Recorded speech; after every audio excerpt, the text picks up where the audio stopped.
ദൈവത്തിൻ്റെ അതിപരിശുദ്ധമായ നാമം ഈ നല്ല രാത്രിയിൽ വാഴ്ത്തപ്പെടുമാറാകട്ടെ.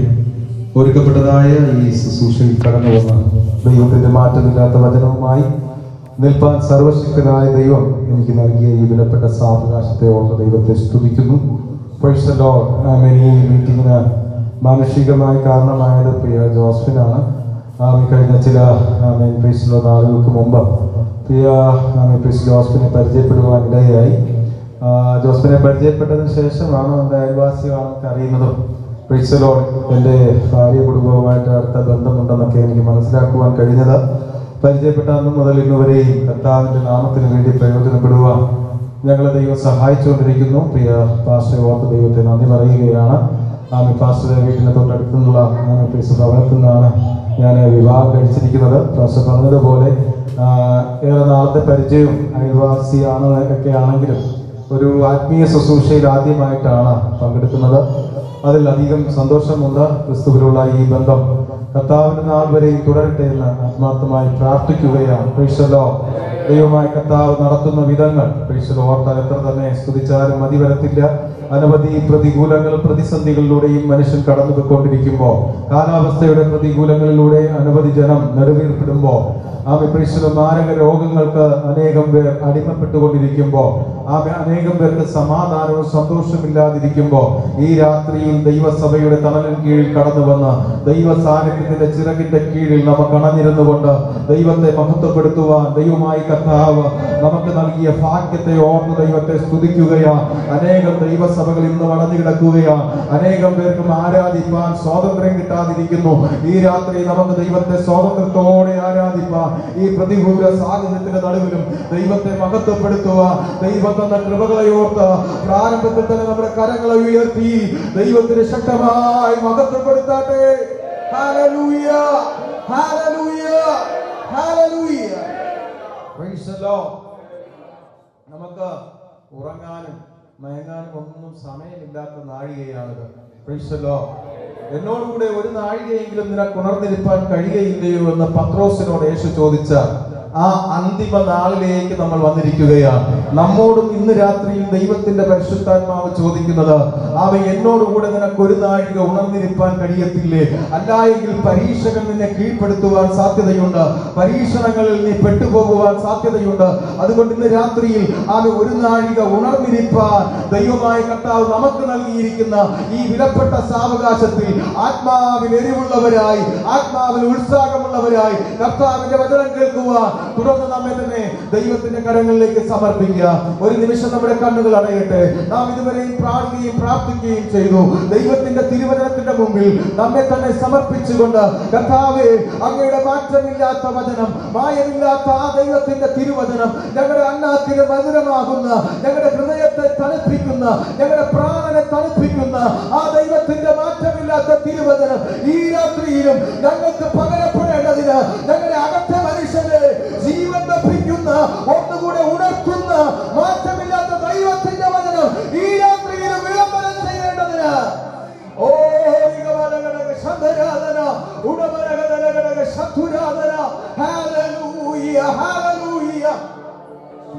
യേശുവിന്റെ രക്തത്താൽ, യേശുവിന്റെ രക്തത്താൽ, യേശുവിന്റെ രക്തത്താൽ ഉറങ്ങാനിനിയൊട്ടും സമയമില്ല, മയങ്ങാനിനിയൊട്ടും നേരമില്ല. ഉറങ്ങാനിനിയൊട്ടും സമയമില്ല, മയങ്ങാനിനിയൊട്ടും നേരമില്ല. മയങ്ങാത്തവൻ ദൈവം, ഉറങ്ങാത്തവൻ ഇസ്രായേലിന്റെ പരിപാലകനവൻ. മയങ്ങാത്തവൻ ദൈവം, ഉറങ്ങാത്തവൻ ഇസ്രായേലിന്റെ പരിപാലകനവൻ. ഇസ്രായേലിന്റെ പരിപാലകനവൻ. ഉറങ്ങാനിനിയൊട്ടും സമയമില്ല, മയങ്ങാനിനിയൊട്ടും നേരമില്ല. ഉറങ്ങാനിനിയൊട്ടും സമയമില്ല, മയങ്ങാനിനിയൊട്ടും മയങ്ങാൻ ഇനിയൊട്ടും നേരമില്ല. മയങ്ങാത്തവൻ ദൈവമുറങ്ങാത്തവൻ ഇസ്രായേലിന്റെ പരിപാലകനവൻ. മയങ്ങാത്തവൻ ദൈവമുറങ്ങാത്തവൻ ഇസ്രായേലിന്റെ പരിപാലകനവൻ. ഇസ്രായേലിന്റെ പരിപാലകനവൻ. ഉറങ്ങാൻ സഭ ചേർന്ന് പറയാതെ ഭയമില്ല. മയങ്ങാൻ ഇനിയൊട്ടും നേരമില്ല. ഉറങ്ങാൻ ഇനിയൊട്ടും സമയമില്ല. മയങ്ങാൻ ഇനിയൊട്ടും നേരമില്ല. മയങ്ങാത്തവൻ ദൈവമുറങ്ങാത്തവൻ ഇസ്രായേലിന്റെ പരിപാലകനവൻ. ഇസ്രായേലിന്റെ പരിപാലകനവൻ. മയങ്ങാത്തവൻ ദൈവമുറങ്ങാത്തവൻ ഇസ്രായേലിന്റെ പരിപാലകനവൻ. ഇസ്രായേലിന്റെ പരിപാലകനവൻ. ഉറങ്ങാൻ ഇനിയൊട്ടും സമയമില്ല. മയങ്ങാൻ ഇനിയൊട്ടും നേരമില്ല. ആമേൻ. ഉറങ്ങാൻ ഇനിയൊട്ടും സമയമില്ല. മയങ്ങാൻ ഇനിയൊട്ടും നേരമില്ല. നാളും നാഴികയും മാറിയവനാം.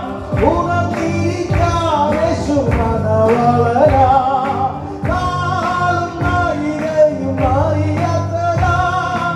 ഉണർന്നിരിക്കാം യേശു മനവളനാം. പരീക്ഷയിൽ അകപ്പെടാതെ ഇരിപ്പാം. ആത്മാവിൽ ഉണർവോടെ പ്രാർത്ഥിച്ചിരിക്കാം. പരീക്ഷയിൽ അകപ്പെടാതെ ഇരിപ്പാം. ആത്മാവിൽ ഉണർവോടെ പ്രാർത്ഥിച്ചിരിക്കാം. ഉറങ്ങാൻ ഇനിയൊട്ടും സമയമില്ല. മയങ്ങാൻ ഇനിയൊട്ടും നേരമില്ല. ആമേൻ. ഉറങ്ങാൻ ഇനിയൊട്ടും ഇനിയൊട്ടും നേരമില്ല. ആമേൻ. ഉറങ്ങാൻ ഇനിയൊട്ടും സമയമില്ല. മയങ്ങാൻ ഇനിയൊട്ടും നേരമില്ല. മയങ്ങാത്തവൻ ദൈവമുറങ്ങാത്തവൻ ഇസ്രായേലിന്റെ പരിപാലകനവൻ. മയങ്ങാത്തവൻ ദൈവമുറങ്ങാത്തവൻ ഇസ്രായേലിന്റെ പരിപാലകനവൻ. ഇസ്രായേലിന്റെ പരിപാലകനവൻ. ഇനിയൊട്ടും സമയമില്ല. മയങ്ങാൻ ഇനിയൊട്ടും നേരമില്ല. ആമേൻ. ഉറങ്ങാൻ മയങ്ങാൻ ഇനിയൊട്ടും നേരമില്ല. മയങ്ങാത്തവൻ ദൈവമുറങ്ങാത്തവൻ ഇസ്രായേലിന്റെ പരിപാലകനവൻ. മയങ്ങാത്തവൻ ഇസ്രായേലിന്റെ പരിപാലകനവൻ. ഇസ്രായേലിന്റെ പരിപാലകനവൻ. നാളും നാഴികയും മാറിയവനാം. ഉണർന്നിരിക്കാം യേശു മനവളനാം. നാളും നാഴികയും മാറിയവനാം. ഉണർന്നിരിക്കാം യേശു മനവളനാം. പരീക്ഷയിൽ അകപ്പെടാതെ ഇരിപ്പാം. ആത്മാവിൽ ഉണർവോടെ പ്രാർത്ഥിച്ചിരിക്കാം. പരീക്ഷയിൽ അകപ്പെടാതെ ഇരിപ്പാം. ആത്മാവിൽ ഉണർവോടെ പ്രാർത്ഥിച്ചിരിക്കാം. നാളും നാഴികയും മാറിയവനാം. ഉണർന്നിരിക്കാം യേശു മനവളനാം. നാളും നാഴികയും മാറിയവനാം. ഉണർന്നിരിക്കാം യേശു മനവളനാം. പരീക്ഷയിൽ അകപ്പെടാതെ ഇരിപ്പാം. ആത്മാവിൽ ഉണർവോടെ പ്രാർത്ഥിച്ചിരിക്കാം.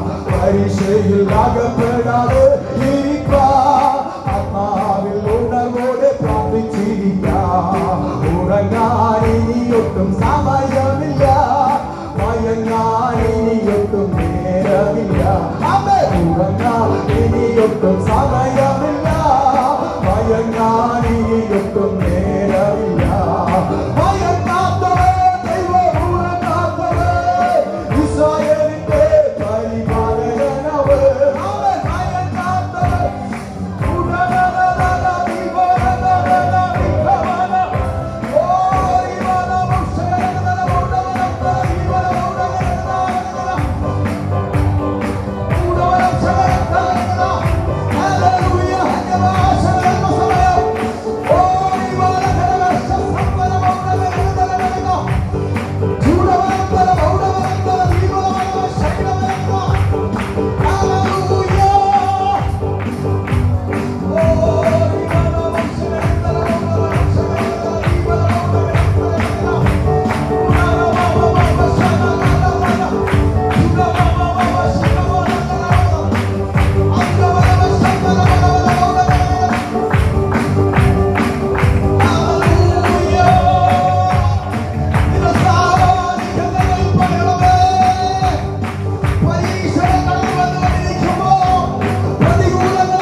പരിശുദ്ധനായ ദൈവമേ, ഈ നല്ല രാത്രിക്കായി സ്തോത്രം ചെയ്യുന്നു. ദൈവത്തിന്റെ തിരുവചനം ഞങ്ങളോട് സംസാരിക്കാം. അത് മാറ്റമില്ലാത്തതാണ്. ആകാശവും ഭൂമിയും ഒഴിഞ്ഞു പോയാൽ തിരുവചനങ്ങൾക്ക് വള്ളിക്കോ പുള്ളിക്കോ മാറ്റമില്ല. അത് കർത്താവ് എഴുതപ്പെട്ടതായി പരിശുദ്ധാത്മാവിന്റെ നിറവിൽ നിന്നുകൊണ്ട് തിരുവചന സത്യങ്ങൾ വിളിച്ചോതുവാൻ അവിടുന്ന് കൃപ തരയണമെന്ന് പ്രാർത്ഥിക്കുന്നു. ദൈവസഭയ്ക്കായി, ദൈവദാസനായി, കുടുംബത്തിനായി, കുഞ്ഞുങ്ങൾക്കായി, കടന്നു വന്നിരിക്കുന്ന ദൈവമക്കൾക്കായി, ഈ ദേശത്തിനായി പ്രാർത്ഥിക്കുന്നു. ഈ പ്രതികൂലത്തിന്റെ സാഹചര്യത്തിന്റെ നടുവിലും ദൈവസഭ ദൈവനിയോഗത്തോടെ പ്രാർത്ഥിക്കുന്ന പ്രാർത്ഥനയുടെ നടുവിൽ അസാധാരണമായ ദൈവപ്രവർത്തികൾ വരും ദിവസങ്ങളിൽ ഞങ്ങളുടെ നല്ല നേത്രങ്ങൾ കൊണ്ട് കാണുവാൻ സ്വർഗം അവിടുന്ന് കൃപ ചെയ്യണമെന്ന് ദൈവത്തോട് പ്രാർത്ഥിക്കുക. ഞങ്ങൾക്ക് അല്പസമയം തിരുവചനത്തിന്റെ മുമ്പിൽ ഏകാഗ്രതയോടെ ഇരിക്കട്ടെ. നല്ല അംശം അല്പമേ വേണ്ടൂ, വലിയ നല്ല അംശം തിരഞ്ഞെടുത്തു. ഈ രാത്രി ഞങ്ങളുടെ ദൈവമികത്ത അംശം ഞങ്ങൾക്ക് തിരഞ്ഞെടുപ്പാൻ വചനത്തിലൂടെ ഭാഗ്യമൊരുക്കണമെന്ന് പ്രാർത്ഥിക്കുന്നു. തിരുകൃപയുടെ നിറവിൽ ഞങ്ങൾ മറയുന്ന പ്രാർത്ഥനകളുടെ നന്ദി യേശുക്രിസ്തുവിൻ നാമത്തിൽ തന്നെ. ആമേൻ. വീണ്ടും കരങ്ങൾ ഉയർത്തി കർത്താവിനെ സ്തുതിച്ചാട്ടെ. Hallelujah, hallelujah, hallelujah. Praise the Lord. പാടണമെന്ന് ആഗ്രഹിച്ചതല്ല, ആ ദൈവദാസൻ പ്രത്യേകം പറഞ്ഞതുകൊണ്ട് ഞാൻ 2019 ഓഗസ്റ്റ് മാസമാണെന്നാണ് എൻ്റെ ഓർമ്മ. എഴുതിയ ഒരു ഗാനമാണ് ഞാൻ ഇവിടെ പാടുവാനിടയായത്. ഇന്ന് പാടി അതിൻ്റെ ഈണം നിങ്ങൾക്ക് ഏവർക്കും പെട്ടെന്ന് കൃത്യസ്ഥമാക്കുവാൻ പറ്റിയെന്ന് ഞാൻ കരുതുന്നു. തുടർന്നുള്ള നിങ്ങളുടെ ആരാധനകൾ ഞാൻ കാണത്തില്ല. നിങ്ങൾ ആ പാട്ട് പാടി ആരാധിക്കണമെന്ന് ദൈവനാമത്തിൽ ഞാൻ ഓർപ്പിക്കുകയാണ്. ഇപ്പോൾ എല്ലാവർക്കും ക്യാമറ മൊബൈലുകളാണുള്ളത്. വേഴ്സ് എന്ന് പറയുന്ന പാട്ട് പുസ്തകം മൊബൈലിൽ കാണാൻ കഴിയും. നമ്മുടെ യുവതലമുറകൾക്കൊക്കെ അതറിയാം. വേഴ്സ് സോങ് ബുക്ക് എന്ന് പറഞ്ഞിട്ട് അതിനകത്ത് ഉറങ്ങാൻ ഇനിയൊട്ടും സമയമില്ല. ഈ ഗാനം നിങ്ങൾക്ക് ടൈപ്പ് ചെയ്താൽ അവിടെ കാണാൻ കഴിയും. പാട്ടെടുത്ത് അതുപോലെ നിങ്ങൾക്ക് ഇത് കേട്ട് വീണ്ടും പഠിക്കണമെന്നുണ്ടെങ്കിൽ യൂട്യൂബിൽ എൻ്റെ പേര് പ്രവീൺ എന്നാണ്. പ്രവീൺ പ്രചോദനം എന്ന് അടിച്ചാൽ ആ യൂട്യൂബിൽ നിങ്ങൾക്ക് ആ പാട്ട് കാണുവാനും കേൾക്കുവാനും കഴിയും. ഈ മനോഹരമായ ഗാനം അതിനെഴുതുവാൻ ഞാൻ എഴുതിയ പാട്ടുകൾക്കെല്ലാം അതിൻ്റെ പിന്നിൽ ഒരു ചരിത്രമുണ്ട്. ഈ പാട്ടിൻ്റെ പിന്നിലും ഒരു ചരിത്രമുണ്ട്. രാത്രി 11 മണിയോളം ആയി ഞാൻ പ്രാർത്ഥിച്ചിട്ട് കിടക്കുന്ന സമയം, കൃത്യമായിട്ട് ആ ഡേറ്റ് ഞാൻ ഓർക്കുന്നില്ല, ഡേറ്റ് എന്തെങ്കിലും ഉണ്ട് ഡയറിക്കകത്തുണ്ട്. 11 മണിയൊക്കെ ആയപ്പോൾ ഞാൻ കിടക്കുകയാണ്. കിടക്കുമ്പോൾ എനിക്ക് ഉറക്കം വരുന്നില്ല. അങ്ങനെ ഉറക്കം വരാതെ വീണ്ടും ഞാൻ ഇങ്ങനെ മനസ്സിൽ ദൈവവചനമൊക്കെ ധ്യാനിച്ച് ഞാൻ കിടക്കുകയാണ്. ലൈറ്റെല്ലാം ഓഫ് ചെയ്തിരിക്കുകയാണ്. മക്കളും പിടിച്ച ഭാര്യയുമായിട്ട് അവരെ അപ്പുറത്ത് കിടന്ന് ഉറങ്ങുകയാണ്. പെട്ടെന്ന് ദൈവാത്മാവിനോട് പറഞ്ഞു, ഉണർന്നിരുന്ന് പ്രാർത്ഥിക്കണം. ഞാനപ്പോൾ പ്രാർത്ഥിച്ചിട്ട് കിടന്നതേ ഉള്ളൂ. പിന്നെയും പ്രാർത്ഥിക്കുവാനൊരു നിയോഗം. അങ്ങനെ ഞാൻ വീണ്ടും അങ്ങനെ കിടന്നു. വീണ്ടും എന്നോട് ഒരാൾ പറയുന്നു, ഉണർന്നിരുന്ന് പ്രാർത്ഥിക്കുക, എഴുന്നേറ്റിരുന്ന് പ്രാർത്ഥിക്കുക. അപ്പോൾ ഞാൻ നോക്കിയപ്പോൾ അപ്പുറത്ത് വൈഫ് കിടന്ന് നന്നായിട്ട് ഉറങ്ങുകയും അവളെ പെട്ടെന്ന് ഞാൻ ചാടി എഴുതിയിട്ട് കുറച്ച് നേരം ഉറച്ച് സ്വോത്രം ചെയ്തിട്ടൊന്നും ഒരു അനക്കവുമില്ല. ഞാൻ പിന്നെ അവളെ തട്ടി ഉണർത്തി വിളിച്ചിട്ട് പറഞ്ഞു, പ്രാർത്ഥിക്കാൻ ഒരു നിയോഗം കിട്ടിയിരിക്കുകയാണ്, എഴുന്നേറ്റിരുന്ന് പ്രാർത്ഥിക്കാൻ. അപ്പോൾ പുള്ളിക്കാരത്തേക്ക് നല്ല ഉറക്കമാണ്. അങ്ങോട്ട് തിരിഞ്ഞ് വീണ്ടും കിടന്നു. ഞാൻ വീണ്ടും പ്രാർത്ഥിച്ചു. ഒരു 5-10 മിനിറ്റ് കഴിഞ്ഞപ്പോൾ പുള്ളിക്കാരത്തേക്ക് ചാടി എഴുന്നേറ്റു. ഞങ്ങൾ ഒരുമിച്ചിരുന്ന് പ്രാർത്ഥിക്കുവാനിടയായി. ആ പ്രാർത്ഥിക്കുന്ന സമയത്ത് ദൈവാത്മാവ് കൊണ്ടുപോയ വാക്യങ്ങളാണ്, പരീക്ഷ അകപ്പെടാതിരിക്കാൻ ഉണർന്നിരുന്ന് പ്രാർത്ഥിക്കണമെന്ന്. കർത്താവിന്റെ വരവിന്റെ നാളും നാഴികയും എപ്പോഴാണെന്ന് നമുക്ക് അറിയത്തില്ല, പക്ഷെ വരവുണ്ടെന്നുള്ളത് ഉറപ്പാണ്. ഈ വാക്യങ്ങൾ എന്നെ വല്ലാതെ ആകർഷിക്കുകയും ആ രാത്രിയിൽ തന്നെ പ്രാർത്ഥനയുടെ നടുവിൽ ഉരുത്തിരിഞ്ഞതായ ഒരു ഗാനമാണ് ഈ ഗാനം. പ്രൈസല്ലോ അനേകങ്ങളിൽ അത് പാടുകയും പല ദൈവസഭകളിലും ഞാൻ ഇതുപോലെ കടന്നു ചെന്ന് പാടിയ സഭകളിലൊക്കെ ഇപ്പോഴും പാടി ആരാധിക്കുന്നു എന്ന് കേൾക്കുന്നതിൽ വലിയ സന്തോഷമുണ്ട്. ഇന്ന് രാത്രിയിലും ദൈവാത്മാവിന്റെ നിയോഗത്തോടെ ആ പാട്ട് തന്നെ ഇവിടെ പാടുവാൻ സർവശക്തനായ ദൈവം എന്റെ ജീവിതത്തിൽ ഒരുക്കിയ ഈ വിലപ്പെട്ട സാവകാശത്തോടെ ദൈവത്തെ സ്തുതിക്കുന്നു. ദൈവം നമ്മെ ധാരാളമായിട്ട് അനുഗ്രഹിക്കുമാറാകട്ടെ. ഇപ്പോൾ ശ്രീരാത്രിയിൽ ആ ദൈവവചന ചിന്തയിലേക്ക് നമ്മൾ പ്രവേശിക്കുകയാണ്. വളരെ ശ്രദ്ധയോടെ നമുക്ക് ദൈവവചനത്തെ ധ്യാനിക്കാം.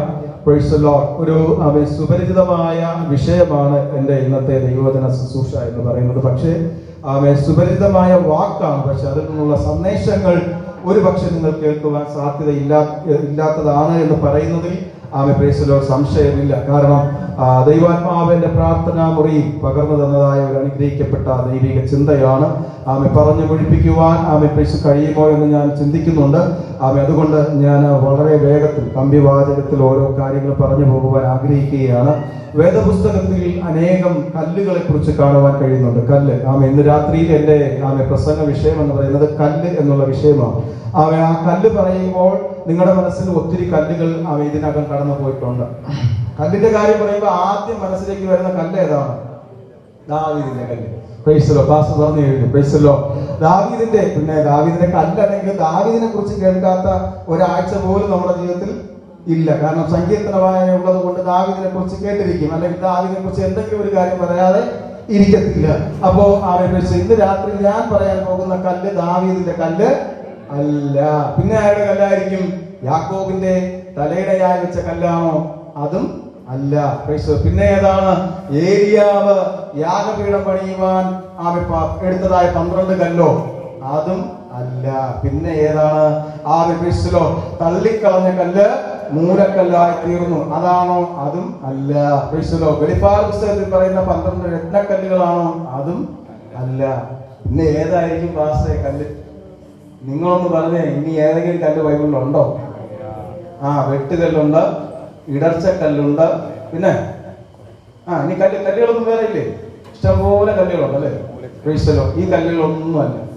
ഞാൻ പറയാൻ പോകുന്ന കല്ല് നിങ്ങൾ വായിച്ചിട്ടൊക്കെ ഉണ്ട്, പക്ഷെ പെട്ടെന്ന് നിങ്ങൾ പറയത്തില്ല. നിങ്ങൾക്ക് പറയാൻ സമയം തന്നാൽ എനിക്കിവിടെ തന്ന സമയം തീരും, അതുവരെ നിങ്ങൾ ആലോചിക്കും. അതുകൊണ്ട് ഞാൻ തന്നെ പറഞ്ഞങ്ങോട്ട് പോകാം. വായിക്കാം. മത്തായിയുടെ സുവിശേഷം 3-ാം അധ്യായത്തിന്റെ 9-ാം വാക്യം. മത്തായിയുടെ സുവിശേഷം 3-ാം അധ്യായത്തിന്റെ 9-ാം വാക്യം.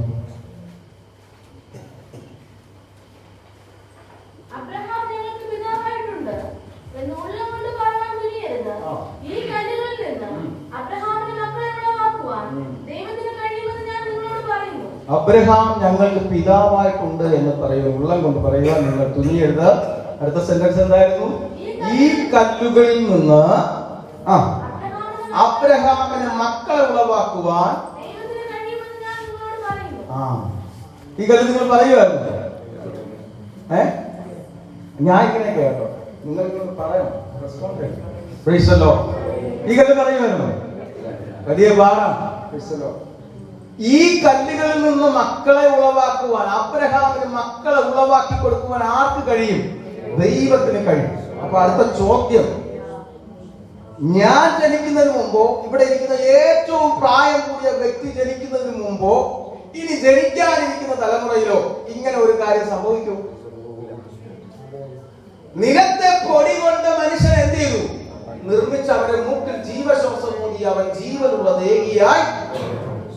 പക്ഷേ ആദാമിന് മുമ്പോ അവൻ നമുക്ക് ഇപ്പോൾ ജീവിച്ചിരിക്കുന്ന നമ്മുടെ ഇടയിലോ ഇത്രയും കാലത്തിന്റെ ഇടയിൽ ഒരു കല്ലിൽ നിന്ന് ദൈവം ഒരു സന്തതിയെ ഉളവാക്കിയ ചരിത്രം ലോകത്തിലില്ല. പിന്നെ എന്തിനാണ് യോഹന്നാൻ ഇങ്ങനെ പറഞ്ഞത്? ദൈവത്തിന് ഒരു കാര്യവും അസാധ്യം അല്ലല്ലോ. കല്ലിൽ നിന്ന് സന്തതി ഉണ്ടായോ ഇല്ലയോ എന്നുള്ളത് അടുത്ത വിഷയം. ഇനി നമുക്ക് പ്രസംഗ വിഷയത്തിലേക്ക് വരാം. ഈ കല്ലുകളിൽ നിന്ന് മക്കളെ ഉളവാക്കുവാൻ ദൈവത്തിന് കഴിയും. മത്തായി സുവിശേഷത്തിന്റെ പ്രത്യേകത പുതിയ നിയമത്തിലെ ആദ്യത്തെ പുസ്തകമാണ്. ഏറ്റവും കൂടുതൽ അധ്യായമുള്ള പുസ്തകമാണ്. മത്തായിയുടെ സുവിശേഷത്തിലെ 28 അധ്യായം കഴിഞ്ഞാൽ പിന്നെ 28 അധ്യായമുള്ള പുസ്തകം എന്ന് പറയുന്നത് അപ്പോസ്തല പ്രവൃത്തിയാണ്. പുതിയ നിയമത്തിൽ ഒത്തിരി പ്രത്യേകതകളുള്ള പുസ്തകമാണ് മത്തായിയുടെ സുവിശേഷം. മത്തായിയുടെ സുവിശേഷത്തിൽ യേശു ക്രിസ്തുവിനെ രാജാവായിട്ട് ചിത്രീകരിച്ചിരിക്കുന്നു. നമുക്കത് സർവ്വസാധാരണമായി അറിയാവുന്ന കാര്യമാണ്. എന്നാൽ മത്തായിയുടെ സുവിശേഷത്തിലെ ഒട്ടനവധി പ്രത്യേകതകളൊന്നും പറയാതെ ഞാൻ ചിന്തിക്കാതെ പോയ ഒരു പ്രത്യേകത പറഞ്ഞുകൊണ്ട് വിഷയത്തിലേക്ക് ഞാൻ പ്രവേശിക്കാം. മത്തായി സുവിശേഷത്തിലെ പരമപ്രധാനമായ പ്രത്യേകത എന്ന് പറയുന്നത് മത്തായിയുടെ സുവിശേഷത്തിൽ മാത്രം, വേദപുസ്തകത്തിൽ 66 പുസ്തകങ്ങളുള്ള ഈ വേദപുസ്തകത്തിൽ മത്തായിയുടെ സുവിശേഷം മാത്രമാണ് നല്ലൊരു തുടക്കവും നല്ലൊരു അവസാനമുള്ള പുസ്തകം. എന്തിനാണ് ഞാൻ അങ്ങനെ പറഞ്ഞത്? മത്തായിയുടെ സുവിശേഷം 1-ാം അധ്യായത്തിന്റെ 20, 21, 22 വാക്യങ്ങൾ വായിച്ചു വരുമ്പോൾ കാണാൻ കഴിയുന്നുണ്ട്. ദൈവം നമ്മോട് കൂടെ എന്ന അർത്ഥമുള്ള ഇമ്മാനുവേൽ എന്ന് പേർ വിളിക്കും. ഒരിക്കൽ കൂടെ പറയട്ടെ, ദൈവം നമ്മോട് കൂടെയുള്ള, ദൈവം നമ്മോട് കൂടെയുണ്ടെന്ന് പറഞ്ഞു തുടങ്ങുന്ന ഒരു പുസ്തകം ഉണ്ടെങ്കിൽ അത് മത്തായിയുടെ സുവിശേഷമാണ്. മത്തായിയുടെ സുവിശേഷം അവസാനിപ്പിക്കുന്നതും ദൈവം ഉണ്ടെന്ന് പറഞ്ഞു തന്നെയാണ്. എവിടെയാണ് മത്തായിയുടെ സുവിശേഷത്തിൽ ദൈവം ഉണ്ടെന്ന് പറഞ്ഞ് അവസാനിപ്പിക്കുന്നത്? മത്തായിയുടെ സുവിശേഷം 28-ാം അധ്യായത്തിന്റെ അവസാന വാക്യത്തിലേക്ക് വരുമ്പോ, ഞാനോ ലോകാവസാനത്തോളം എല്ലാ നാളും നിങ്ങളോട് കൂടെ ഉണ്ട്. കരങ്ങൾ ഏറ്റവും ദൈവത്തിന് മഹത്വം കൊടുത്ത് ദൈവം നമ്മോട് കൂടെ ഉണ്ടെന്ന് പറഞ്ഞു തുടങ്ങി. ദൈവം നമ്മോട് കൂടെ ഉണ്ടെന്ന് പറഞ്ഞ് അവസാനിക്കുന്ന വേദപുസ്തകത്തിലെ ഏക പുസ്തകം എന്ന് പറയുന്നത് മത്തായിയുടെ സുവിശേഷമാണ്. ദൈവം നമ്മോട് കൂടെ ഇല്ലേ? ഈ രാത്രിയിലും അവൻ നമ്മോട് കൂടെയുണ്ട്. ഇന്നലെയും അവൻ കൂടെ ഉണ്ടായിരുന്നു. അടുത്ത നിമിഷവും നമ്മോട് കൂടെ ഇരിക്കും. നാളെയും നമ്മോട് കൂടെ ഇരിക്കും. നിത്യതയോളം അവൻ നമ്മോട് കൂടെ ഇരിക്കും. ദൈവം എന്റെ കൂടെ ഉണ്ടെന്ന് ഉറപ്പുള്ള ദൈവമക്കൾ ഈ രാത്രി ദൈവത്തെ കരങ്ങൾ ഉയർത്തി ശക്തിയോടെ സ്തുതിക്കട്ടെ. Hallelujah, hallelujah. അപ്പോ ദൈവമുണ്ടെന്ന് പറയുന്ന ഒരു പുസ്തകത്തിൽ നിന്ന് ഒരു ശീർഷകമെടുത്ത് ഈ രാത്രിയിൽ വിളംബരം ചെയ്യുക. കൃപയെ നൽകിയതോർത്ത് ദൈവത്തെ സ്തുതിക്കുകയാണ്. അബ്രഹാം ഞങ്ങൾക്ക് പിതാവായിട്ടുണ്ടെന്ന് ഉള്ളം കൊണ്ട് പറയുവാൻ തുനിയരുത്. കലങ്ങി മറിയുന്ന, അരയ്ക്ക് മുകളിൽ വെള്ളമുള്ള, യോർദാൻ നദിക്കകത്ത് ഇറങ്ങി നിൽക്കുന്ന യോഹന്നാൻ സ്നാപകൻ അദ്ദേഹം പലരെയും സ്നാനപ്പെടുത്തി കഴിഞ്ഞു. നോക്കി നിൽക്കുന്ന ഒരു കൂട്ടം പുരുഷാരം, പരീക്ഷന്മാരുണ്ട്, ശാസ്ത്രിമാരുണ്ട്, മഹാപുരോഹിതന്മാരുണ്ട്. പല കൂട്ടരും അവിടെ കൂടി നിൽക്കുമ്പോ അതിന്റെ നടുവിൽ യോഹന്നാൻ സ്നാപകൻ, അടുത്ത സ്നാനമെടുക്കുവാനുള്ള വ്യക്തി, അടുത്തു വരുന്നതിന് മുമ്പേ ഒരു സന്ദേശം വിളിച്ചു പറയുകയാണ്. ഇന്ന് സ്നാനക്കടവിൽ കേൾക്കുന്നത് എന്താ? യേശുക്രിസ്തുവിനെ രക്ഷകനായി നീ സ്വീകരിച്ചോ? നിന്റെ പാപത്തിന് വേണ്ടിയാണ് മരിച്ചടക്കപ്പെട്ടു ഉയർത്തെഴുന്നേറ്റെന്ന് നീ വിശ്വസിക്കുന്നു എങ്കിൽ നിനക്ക് സ്നാനപ്പെടാമെന്ന് പറഞ്ഞ് പിതാവിന്റെ പുത്രന്റെ പരിശുദ്ധാത്മാവിന്റെ നാമത്തിൽ സ്നാനം കഴിപ്പിച്ച് പുറത്തു വരുമ്പോൾ എന്താ പറയുന്നത്? മരണപര്യന്തം വിശ്വസ്തരായിരിക്കുക എന്ന് പറഞ്ഞുകൊണ്ട് ഈ സന്ദേശങ്ങളാണ് നാം സ്നാനക്കടവിൽ കേൾക്കാറുണ്ട്. പക്ഷേ മാതൃക കാട്ടിയ യോഹന്നാൻ സ്നാപകൻ അവിടെ നിന്ന് അനുഗ്രഹിക്കപ്പെട്ട സുവിശേഷ പ്രസംഗം നടത്തുകയാണ്. എന്താ അവൻ നടത്തിയ പ്രസംഗം? മാനസാന്തരത്തിന് യോഗ്യമായ ഫലം കായ്പിനെന്ന് പറഞ്ഞുകൊണ്ട് അടുത്ത സെന്റൻസ് ആണ് നമ്മൾ വായിച്ചത്. അബ്രഹാം ഞങ്ങൾക്ക് പിതാവായിട്ടുണ്ട് എന്ന് ഉള്ളം കൊണ്ട് പറയുവാൻ തുനിയരുത്. അന്തരാത്മാവിനെ, അന്തരംഗത്തിലെ ഇച്ഛയെ, അന്തരംഗത്തിൽ ചിന്തിച്ചു കൂട്ടിയ കാര്യത്തെ യോഹന്നാൻ സ്നാപകൻ സിംഹഗർജന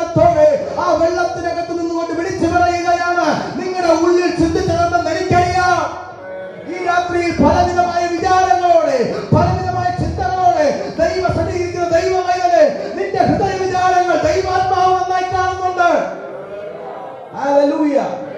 അങ്ങനെ അബ്രഹാം ഈ കല്ലുകളിൽ നിന്ന് മക്കളെ ഉളവാക്കുവാൻ ദൈവത്തിന് കഴിയും. ഈ നമ്മളും അങ്ങനെയാണ്. ഈ പ്രസംഗം കേൾക്കുന്ന പ്രസംഗമൊന്നും നമ്മൾ എന്ത് ചെയ്യാറില്ല, ഓർത്ത് വെക്കാറില്ല. അത് നമ്മുടെ ഒന്നും കുഴപ്പമില്ല. യോഹന്നാൻ സ്നാപകന്റെ കാലത്തെ അതുണ്ട്. Price the Lord. ഹല്ലേലൂയ. ഇനി ഉദാഹരണത്തിന് ഞായറാഴ്ച വായിച്ച സങ്കീർത്തനം അത് നമ്മൾ മറന്നു, നമുക്ക് ഓർമ്മയില്ല. Price the Lord.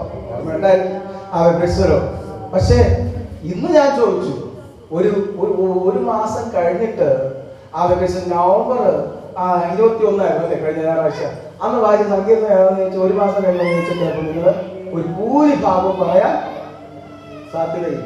ഇവിടെ സംഭവിച്ചത് അങ്ങനെയാണ്. പരീക്ഷന്മാരുണ്ട്, ശാസ്ത്രിമാർ, ഒത്തിരി പേര് അവിടെ കൂടി വന്ന് നിൽപ്പുണ്ട്. സ്നാനപ്പെട്ടവൻ, സ്നാനപ്പെടാൻ പോകുന്നവൻ, ഇനി സ്നാനപ്പെടാനുള്ളവരൊക്കെ ആ കടവിലുണ്ട്. ഈ സന്ദേശം യോഹന്നാൻ സ്നാപകൻ അവിടെ നിന്ന് വിളിച്ചു പറഞ്ഞു. അപ്പോഴെല്ലാരും കേട്ടു, പിന്നെ ആർക്കും ഓർമ്മയില്ല. പക്ഷെ അവിടെ വരാത്ത ഒരുത്തൻ ഇത് ശ്രദ്ധാപൂർവം ശ്രദ്ധിച്ചു. അവൻ ഇത് മനസ്സിൽ കരുതി, ദൈവത്തിന് കല്ലിൽ നിന്ന് മക്കളെ ഉളവാക്കുവാൻ കഴിയുമോ? ഇതിങ്ങനെ യോഹന്നാൻ സ്നാപകൻ പറഞ്ഞ അന്ന് തൊട്ട്, പരസ്യ പ്രഖ്യാപനം നടത്തിയ അന്ന് തൊട്ട് ഇവൻ ഇത് മനസ്സിൽ കൊണ്ട് നടക്കുക. ആരായിരിക്കും അത്? യേശുവുമല്ല, യോഹന്നാൻ സ്നാപകനുമല്ല, അവിടെ വന്ന ആരുമല്ല, വരാത്ത ഒരുത്തൻ. അവൻ എവിടെ ഉണ്ടെന്ന് വെച്ചാൽ അവൻ ഊടാടി സഞ്ചരിക്കുന്നവനാണ്. ഇന്ന് രാത്രി ഈ ദൈവവചന സന്ദേശം ഇവിടെ പറഞ്ഞുകൊണ്ട് നിൽക്കുമ്പോഴും അവൻ നാം അറിയാതെ ഒരുവൻ ഇവിടെ കേട്ടുകൊണ്ട് നിൽക്കുന്നു. ആ വചനം കേൾക്കുന്ന ആ ഊടാടി സഞ്ചരിക്കുന്നവനുണ്ടല്ലോ, അത് കേട്ടിട്ട് അതുമായിട്ട് നമ്മെ വന്ന് പരീക്ഷിക്കാതിരിക്കേണ്ടതിന്, അവൻ വന്ന് നമ്മെ കോട്ടിക്കളയാതിരിക്കേണ്ടതിന് ദൈവദാസൻ പ്രാർത്ഥിച്ചപ്പോൾ അവൻ ഇങ്ങനെ ഒരു വചനം പറയുവാനിടയായി. കേൾക്കുന്ന വചനം ആരെ ചതിക്കാതിരിക്കേണ്ടതിന് ഈ രാത്രികാലം നാം കേൾക്കുന്ന വചനം നമുക്ക് ഗുണത്തിന് കാരണമാകുക, നമ്മെ ഗുണീകരണത്തിനും ശാസനത്തിനും നമ്മെ പ്രബോധിപ്പിക്കുന്നതിനും നമ്മെ ജീവിപ്പിക്കുന്നതിനും കാരണമാകേണ്ടതിന് കേൾക്കുന്ന വചനം അധികം ശ്രദ്ധയോടെ കരുതിക്കൊള്ളേണ്ടത് ആവശ്യമാണ്. അപ്പൊ ഇത് കേട്ടു, സംഭവമൊക്കെ കഴിഞ്ഞ് യേശു ഇങ്ങോട്ട് വന്നു, സ്നാനപ്പെട്ട് കര കയറി. അവൻ ദൈവപുത്രൻ കേട്ടത്, ഇവൻ എന്റെ പ്രിയപുത്രൻ, ഇവൻ ഞാൻ പ്രസാദിച്ചിരിക്കുന്നു. ദേഹരൂപേണ പ്രാവ് അവന്റെ മേൽ ഇറങ്ങി. അത് കഴിഞ്ഞിട്ട് നമ്മൾ ഈ സ്നാനപ്പെട്ട് കഴിഞ്ഞാൽ എന്ത് കിട്ടും? പരിശുദ്ധാത്മാവ് ഇറങ്ങി വരും. ഭയങ്കര ചൊടിയെടുപ്പാണ്, ഭയങ്കര ആവേശമാണ്, ഒക്കെയാണ് അല്ലെ. പിന്നെ ഉപവസിക്കാനൊന്നും ആരും പറയണ്ട, പ്രാർത്ഥനയുടെ സമയം പറയണ്ട, എല്ലാം കൃത്യമായിട്ട് ചെയ്യും. എല്ലാവർക്കും മുമ്പേ ഒക്കെ വരും. പക്ഷേ കുറച്ച് ദിവസം കഴിയുമ്പോൾ അറിയും. യേശു സ്നാനപ്പെട്ടപ്പോ പ്രിയപുത്രനും ദൈവപ്രസാദമുള്ളവനെന്നുള്ള സാക്ഷ്യം കേട്ടപ്പോ യേശുവിന് അറിയാം, ദൈവപ്രസാദം കിട്ടി, ഞാൻ ദൈവത്തിന്റെ പ്രിയപുത്രനാണ്, അതുകൊണ്ട് എനിക്ക് അപ്പുറത്ത് പട്ടുമത്ത ഒരുക്കപ്പെടുന്ന ദൈവം കരുതി. യേശുവിനറിയാം, ഇതോടുകൂടി ഇപ്പോൾ സമ്മതിക്കുക, ഇതോടുകൂടെ സകല നീതിയും നീതി നിവർത്തിക്കുക എന്നുള്ള ഒരു ജോലി അപ്പുറത്ത് കിടപ്പുണ്ട്. യേശു കർത്താവ് ആത്മാവ് അവനെ എവിടേക്ക് നയിച്ചു? മരുഭൂമിയിലേക്ക് നയിച്ചു. രണ്ടാം വാക്യം ഒന്ന് വായിച്ചു, 4:2 മുതൽ. അവൻ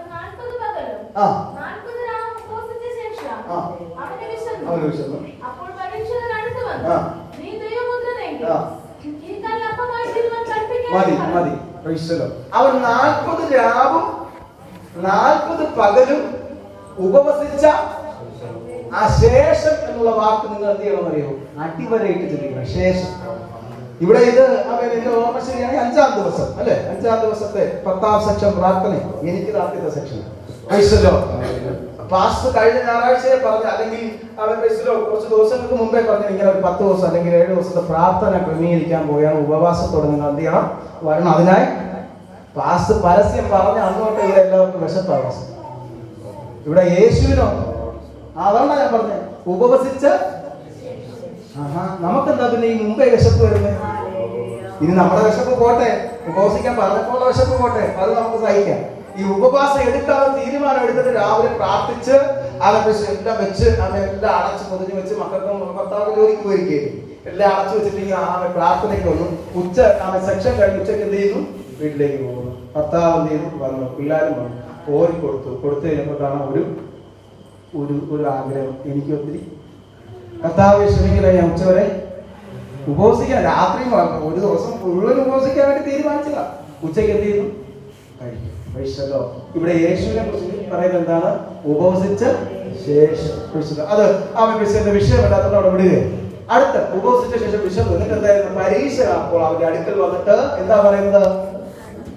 ഈ ദൈവപുത്രനെങ്കിൽ ഈ കല്ല് അപ്പമാകുവാൻ. അപ്പൊ പ്രസംഗം കേട്ടത് ആരാണ്? നമ്മളാണ്. അവിടെ കൂടി വന്നവരാണ്. അവർ പോയി. ഇപ്പൊ പ്രസംഗം യഥാർത്ഥത്തിൽ കേട്ടവരാണ് വന്നു. അവൻ പറയുകയാണ്, അവൻ ഉള്ളിൽ എന്തായിരിക്കും പറഞ്ഞേ? ശരിടാ, നിന്നെ കുറിച്ച് ഞാൻ കേട്ടത് ഇങ്ങനെയാണ്. എന്താ? നീ ദൈവപുത്രനാണെന്നും പിന്നെ നീ കല്ലിൽ നിന്ന് സന്തതികളെ ഉളവാക്കുന്നൊക്കെയാണ് നിന്റെ മുമ്പേ വന്നവൻ പറഞ്ഞത്. പക്ഷെ ഞാൻ അത്രയും വലിയ പരീക്ഷണത്തിലൊന്നും വരുന്നില്ല. ഒരു ചെറിയ കാര്യം. എന്താ? അത് നീ എനിക്ക് തരയും വേണ്ട. ഈ ഒരു ചെറിയ കല്ലിൽ എന്ത് ചെയ്യാ? ഈ കല്ലിന് നീ എന്താക്കണ്ട? ഇസഹാക്കാക്കണ്ട. ഈ കല്ലിന് നീ അബ്രഹാമിനെ ഒരു സന്തതിയാക്കണ്ട. ഈ കല്ലിനെ ഒരു ചെറിയ അപ്പമാക്കി തന്നാ മതി. എനിക്ക് തരയും വേണ്ട. നീ അപ്പമാക്കി നീ തന്നെ ഭക്ഷിച്ചു. ഈ കല്ലിനെ അപ്പമായി തീരുവാൻ കൽപ്പിക്കാം. യേശു എന്താ അപ്പോൾ പറഞ്ഞതെന്ന് നമുക്കറിയാം. അപ്പൊ പ്രസംഗം കേട്ട ആളെ നമുക്ക് വ്യക്തമായി. ഈ പ്രസംഗം കേട്ട ആള് ഇനി യേശുവിന്റെ ജീവിതത്തിൽ കുറെ കല്ലുമായി നടക്കുകയാണ്. അത് തീർക്കാൻ പറ്റുമെന്നാണ് എന്റെ പ്രതീക്ഷ. ഞാൻ ഏറെ സമയമെടുത്ത് ശുശ്രൂഷിക്കുന്ന ദൈവത്തിനുമാണ്. ഞാൻ വേറൊരു ഭാഗം ചിന്തിക്കാം അല്ലെങ്കിൽ പ്രസംഗിക്കാം എന്നൊക്കെ കരുതിയെങ്കിലും ദൈവാത്മാവിന്റെ വീട്ടിൽ ഇത് തന്നെ ഇവിടെ പറയണമെന്ന് ദൈവാത്മാവ് എന്നെ പ്രത്യേകം നിയോഗിച്ചത് കൊണ്ട് തന്നെയാണ് ഈ തിരുവചന ഭാഗം എടുക്കുവാനിടയായി. അങ്ങനെ പിശാച് പറഞ്ഞപ്പോ യേശു പറയുന്ന മറുപടി എന്താ പറഞ്ഞത്? മനുഷ്യൻ അപ്പം കൊണ്ട് മാത്രമല്ല ദൈവത്തിന്റെ വായിൽ നിന്ന് വരുന്ന വചനം കൊണ്ടും ജീവിക്കും. യേശു അപ്പം പിടിച്ചു പറഞ്ഞ കാര്യമല്ല. ആവർത്തന പുസ്തകം 8-ാം അധ്യായത്തിന്റെ 4-ാം വാക്യത്തിൽ മോശയ്ക്ക് ദൈവം പകർന്നു കൊടുത്ത ന്യായപ്രമാണത്തിൽ എഴുതി വെച്ച വാക്യമാണ്. മനുഷ്യൻ അപ്പം കൊണ്ട് മാത്രമല്ല ദൈവത്തിന്റെ വായിൽ നിന്ന് വരുന്ന തിരുവചനങ്ങൾ കൊണ്ട് ജീവിക്കും. ന്യായപ്രമാണത്തിൽ നിന്ന് അടർത്തിയെടുത്തിട്ട് പിശാചിന്റെ ഉച്ചിക്കടിക്കുന്നത് പോലെ, അവന്റെ തലക്കിട്ടടിക്കുന്നത് പോലെ യേശു മറുപടി പറയുകയാണ്. മനുഷ്യൻ അപ്പം കൊണ്ട് മാത്രമല്ല ദൈവത്തിന്റെ വായിൽ നിന്ന് വരുന്ന വചനം കൊണ്ട് ജീവിക്കും. അങ്ങനെ പറഞ്ഞപ്പോ അവൻ പിശാച് അടുത്ത അവൻ ചുവട് വെക്കുകയാണ്. പിശാച് പറഞ്ഞു, അങ്ങനെയാണോ? ശരി. ഈ ന്യായപ്രമാണ പുസ്തകം എത്രണ്ണം ഉണ്ട്? ഞാൻ ചോദിച്ചൊക്കെ പോയാ സമയം പോകും. എത്രണ്ണം ഉണ്ട്? 5 ഉണ്ട്. ഏതൊക്കെയാണ്? ഉൽപ്പത്തി, പുറപ്പാട്, ലേവ്യ, സംഖ്യ, ആവർത്തനം. യേശു 8-ാമത്തെ 4-ാം വാക്യം ആവർത്തനം. അതേതാ? ന്യായപ്രമാണ പുസ്തകത്തിലെ അവസാന പുസ്തകമാണ്. അത് പറഞ്ഞു കഴിഞ്ഞപ്പോ പിശാച്, ശരി, നീ ന്യായപ്രമാണ പുസ്തകത്തിൽ നിന്ന് ഒരു വാക്യം പറഞ്ഞ് എന്നെ നീ എന്ത് ചെയ്തു? കമഴ്ത്തി കളഞ്ഞു. അടുത്ത് ഞാനിതാ വരികയാണ്. നമുക്ക് ഏറ്റവും കൂടുതൽ മനഃപ്പാഠ വാക്യങ്ങൾ അറിയാവുന്ന പുസ്തകം ഏതാണ്? കേട്ടില്ല? സങ്കീർത്തനം. അതുകൊണ്ടാണല്ലോ ബൈബിളിന്റെ സങ്കീർത്തന പുസ്തകം ഇങ്ങനെ തള്ളി പുറത്തോട്ടിരിക്കുന്നത് അല്ലെ? എപ്പോഴും തുറക്കി അടക്കി ചെയ്യുന്നുണ്ട് അല്ലേ? നമ്മളെക്കാൾ കൂടുതൽ സങ്കീർത്തനം ആർക്കറിയാം? പിശാചിനറിയാം. പിശാച് പറഞ്ഞു, അതെ, ദൈവാലയ അഗ്രത്തിലേക്ക് കൊണ്ടുപോയിട്ട് പറയാം, താഴേക്ക് നീ ദൈവത്തിന് എന്ത് ചെയ്യുക? താഴേക്ക് ചാടുക. അപ്പോ എന്നിട്ട് ഒരു വാക്യം കൂടെ, 40 ദിവസം ഉപവാസം ഇരുന്നിട്ട് ഒരു ദൈവവചനം നമുക്ക് കിട്ടിയാൽ നമ്മൾ എന്ത് ചെയ്യും? സന്തോഷിക്കുന്നു. യേശുവിനോട് പിശാച് പറയുകയാണ്, നിന്റെ കാൽ കല്ലിൽ, 6-ാം വാക്യം വായിച്ച് 4-ന്റെ 6,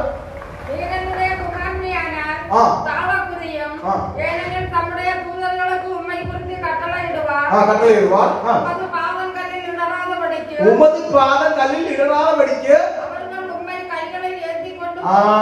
ദൂതന്മാർ നിന്റെ കാൽ കല്ലിൽ തട്ടിപ്പോകാതിരിക്കേണ്ടതിന് അവർ നിന്നെ കൈകളിൽ വഹിച്ചുകൊള്ളും.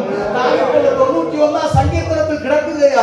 പിശാച് ചിരിച്ചുകൊണ്ട് യേശുവിന്റെ മുഖത്ത് നോക്കി പറയുകയാണ്, നിനക്ക് ന്യായപ്രമാണം അറിയാമെങ്കിൽ എനിക്ക് കാവ്യ പുസ്തകങ്ങൾ അറിയാം. എത്രയാ കാവ്യ പുസ്തകങ്ങൾ? 5 ഉണ്ട്. ഇയ്യോബ് തുടങ്ങി, ഇയ്യോബ് സങ്കീർത്തനം, സദൃശവാക്യം, ഉത്തമഗീതം, സഭാപ്രസംഗം, ഇങ്ങനെ കിടക്കുകയാണ്. കാവ്യ പുസ്തകങ്ങളെ പഠിച്ചു വെച്ചിരിക്കുന്നതായ പിശാച് പറയുകയാണ്, ഇങ്ങനെ ഒരു വാക്യമുണ്ടല്ലോ.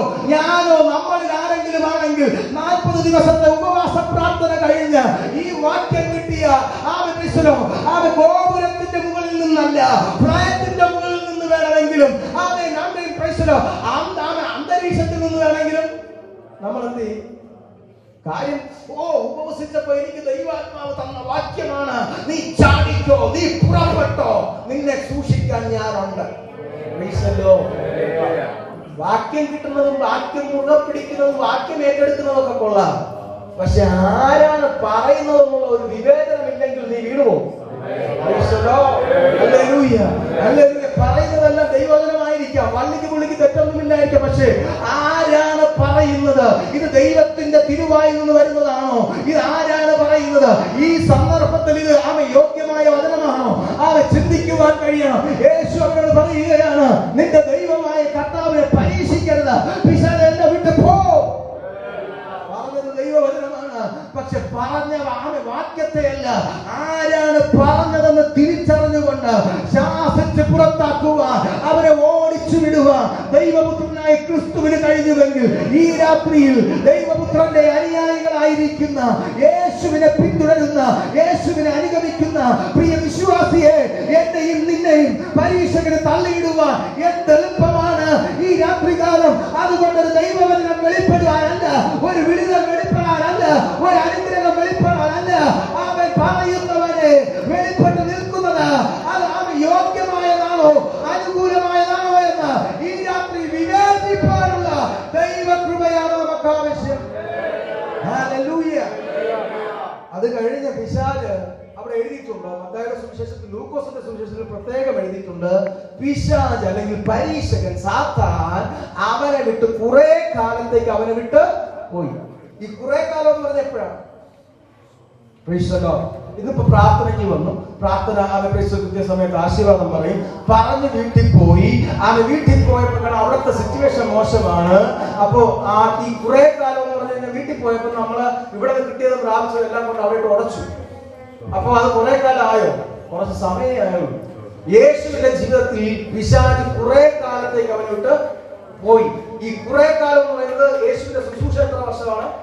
3.5 വർഷം ഏകദേശം. പക്ഷെ ഈ 3.5 വർഷത്തേക്ക് പിശാച് മാറി നിന്നോ? ഇല്ല. പലപ്പോഴും യേശുവിന്റെ അടുക്കൽ അവൻ വന്നു. കുറെ കാലത്തേക്ക് പോയ പിശാച് പിന്നെ വന്നത് എവിടെയായിരുന്നു നമുക്ക് കാണാം. അതിനു മുമ്പ് അവൻ മത്തായിയുടെ സുവിശേഷം 7-ാം അധ്യായത്തിന്റെ 9-ാം വാക്യം ഒന്ന് വായിച്ചു. മത്തായി 7:9. മകൻ അപ്പം ചോദിച്ചാൽ അവന് കല്ല് കൊടുക്കുന്ന മനുഷ്യൻ നിങ്ങൾ ആരോട് മതി. മകൻ അപ്പം ചോദിച്ചാൽ അവന് കല്ല് കൊടുക്കുന്ന മനുഷ്യൻ നിങ്ങൾ ആരുള്ളൂ. ഇതുവരെ ഈ പിശാചിന്റെ കാര്യമാണ് പറഞ്ഞുകൊണ്ടിരുന്നത്. പിശാച് പറഞ്ഞത് അവൻ ഈ കല്ലിൽ നിന്ന് അപ്പം ഉളവാക്കുവാൻ. അവൻ പിശാച് അടുത്ത് പറഞ്ഞത് നീ ചാടതിനെ സൂക്ഷിപ്പാൻ ദൂതന്മാരുണ്ട്, അതുകൊണ്ട് നിന്റെ കല്ലിൽ തട്ടിപ്പോകത്തില്ല. അവൻ പിശാചെല്ലാം കഴിഞ്ഞ് അവൻ 5-ാം അധ്യായത്തിൽ യേശുവിന്റെ ഗിരിപ്രഭാഷണം തുടങ്ങുകയാണ്. ഭാഗ്യവാന്മാർ ഭാഗ്യവാന്മാർ എന്ന് പറഞ്ഞു തുടങ്ങി. 5-ാം അധ്യായം കഴിഞ്ഞു.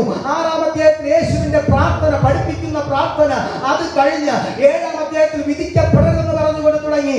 9-ാം വാക്യത്തിൽ വന്നപ്പോ 8-ാം വാക്യത്തിൽ ഒരു ഫുൾ സ്റ്റോപ്പ് ഇട്ടിട്ട് യേശു അടുത്ത് പുരുഷാരത്തോട് ചോദ്യം. മകൻ അപ്പം ചോദിച്ചാൽ, യേശു ചോദിച്ചൊന്നുമില്ല, യേശു ആരോടും ചോദിച്ചില്ല. പക്ഷെ ഈ ലോകം യേശുവിന്റെ മുമ്പിൽ വെച്ച് നീട്ടിയത് അപ്പമാണോ കല്ലാണോ? കല്ല. പക്ഷേ യേശു ഇപ്പൊ അവസരോചിതമായിട്ട് കൂടിയിരിക്കുന്ന പുരുഷാരത്തോട് ചോദിക്കുകയാണ്, അവൻ മകൻ അപ്പം ചോദിച്ചാൽ നിങ്ങൾ കണ്ടുപിടുക്കുമോ? മറുപടി ഇല്ലാതിരിക്കുന്ന പുരുഷാരത്തിന്റെ നടുവിൽ യേശു പുരുഷാരത്തെ മാറി മാറി നോക്കിയിട്ട് ആ പുരുഷാരത്തോട് മനസ്സിൽ നിന്നുകൊണ്ട് ഒരു ഉത്തരം പറഞ്ഞു. നിങ്ങൾ നിങ്ങളുടെ മക്കൾക്ക് അപ്പമല്ലാതെ തല്ല് കൊടുക്കത്തില്ല. മകൻ അപ്പം